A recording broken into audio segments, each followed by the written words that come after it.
Compañeros, en los últimos días hemos tenido información a propósito de la hepatitis, ¿verdad? Recuerdan el caso de la niña que fue detectada, 11 países que tienen este problema, pero el caso más curioso, si se quiere llamar así, es el que se ha presentado con este caso específico, porque no se identifica si es A, B, C. De hecho, los médicos han hablado de Costa Rica no tiene detectado D y E. Es toda una historia que vale la pena que la conozcamos. A las 6:36 minutos me dicen si ya tenemos a Catherine también para conocer con ella, Melissa, Alejandro, detalles de esta, que incluso recuerdo la directora del Hospital de Niños nos habló de un caso raro. Esa fue la especificación. Adelante, Catherine. Gracias, compañeros. Bueno, inicialmente les comentaba a ustedes de un tipo de hepatitis que es desconocida hasta el momento y que está bajo investigación en varios países del mundo, y pues para específicamente hablar del caso de Costa Rica y de cómo va el proceso de detección o investigación en torno a este tipo de hepatitis, nos acompaña don Carlos Jiménez, subdirector general del Hospital Nacional de Niños. Muy buenos días, doctor. Buenos días y muchísimas gracias por la oportunidad que nos dan. ¿Qué se sabe exactamente hasta el momento, doctor, de esta enfermedad? Bueno, es una hepatitis diferente a los grupos serológicos que normalmente se determinan en el mundo, que son el A, B, C, D y E.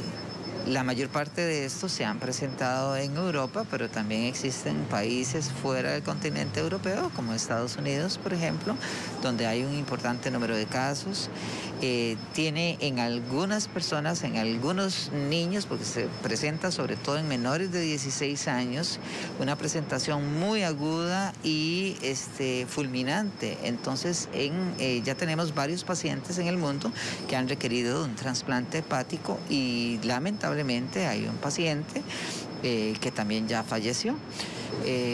Con respecto a nuestro país, pues tenemos un caso que está en investigación. No podríamos hablar de sospechoso, y está en investigación porque es del grupo pediátrico, porque tenía las enzimas hepáticas, que son las que nos ayudan a evaluar el grado de destrucción de las células hepáticas en más de 500, que es uno de los elementos que nosotros tenemos como factor de riesgo, y sabemos de momento que no era hepatitis A, ni era hepatitis B, ni C. En nuestro país todavía no hacemos lo que es la hepatitis D y E, entonces por eso decimos que es un caso que está en investigación y no hablamos de un caso sospechoso, porque no hemos descartado esos otros. Además de esto, otros virus que se le hicieron, sí se documentó que tenía un adenovirus, que es el virus que se ha relacionado casualmente en otros países, el adenovirus F41, con este tipo de hepatitis, pero en este caso nosotros sabemos que tiene un adenovirus, todavía no hemos tipificado que sea un F41, por ejemplo. Y el otro punto que también es importante es que se ha relacionado también con el SARS-CoV-2, pero no con grupo vacunal, porque la mayor parte de estos pacientes por grupo etario no tenían vacuna, sino más bien que les había dado SARS-CoV-2. Entonces, son algunos elementos que en estos momentos nosotros vamos definiendo a través del mundo para tratar de abordar estos casos.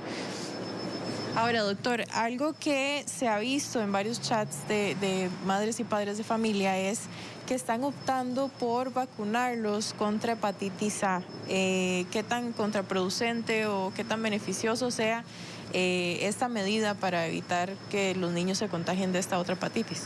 A ver, la hepatitis A es la hepatitis más frecuente que nosotros tenemos en nuestro país. Si bien es cierto, esta vacuna todavía no está incorporada en el cuadro básico vacunal, lo ideal sería que todos los niños la tengan, ¿verdad?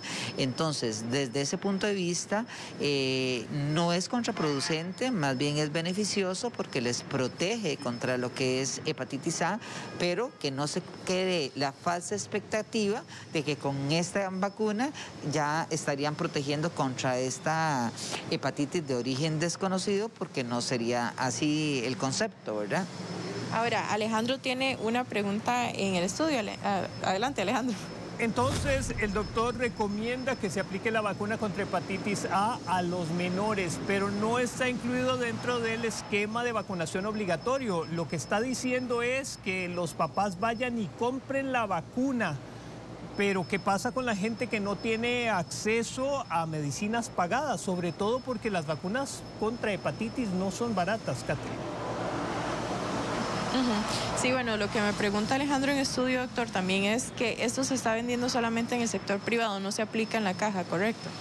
Es correcto, esta vacuna se aplica solo se vende o se encuentra solo en el sector privado en estos momentos, en las farmacias se las pueden aplicar, ¿verdad?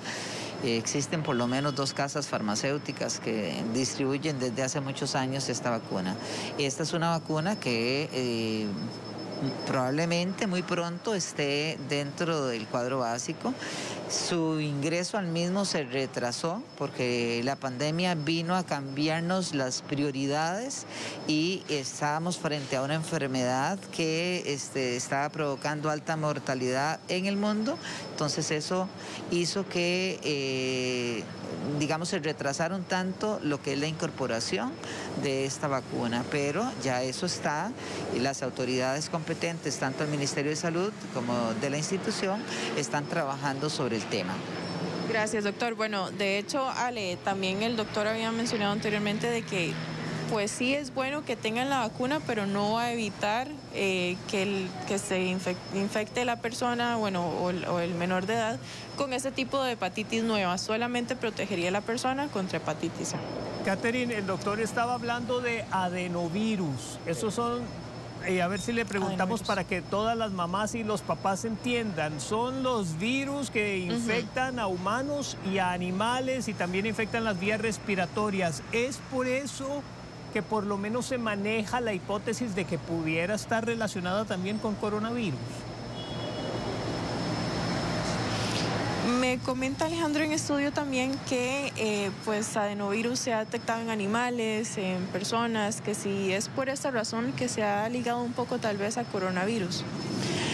A ver, adenovirus es un virus bastante frecuente y es un virus que tiene la particularidad de provocar tanto sintomatología respiratoria como sintomatología gastrointestinal.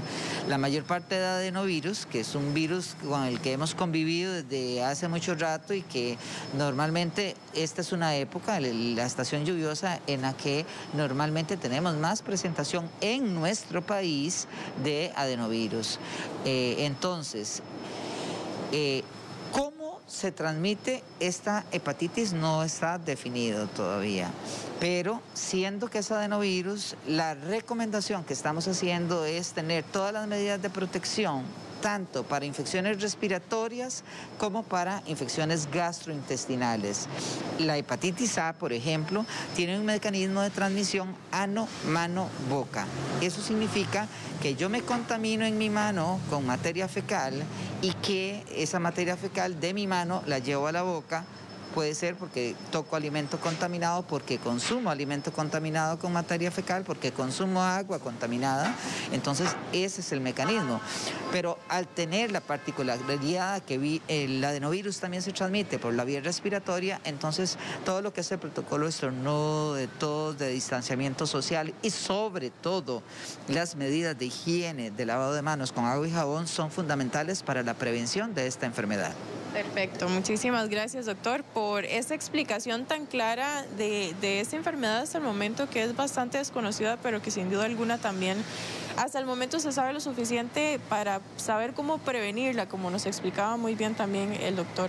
Así que bueno, tomar estas recomendaciones y estar muy pendientes también de lo que se desarrolla en torno a esta enfermedad en los próximos días.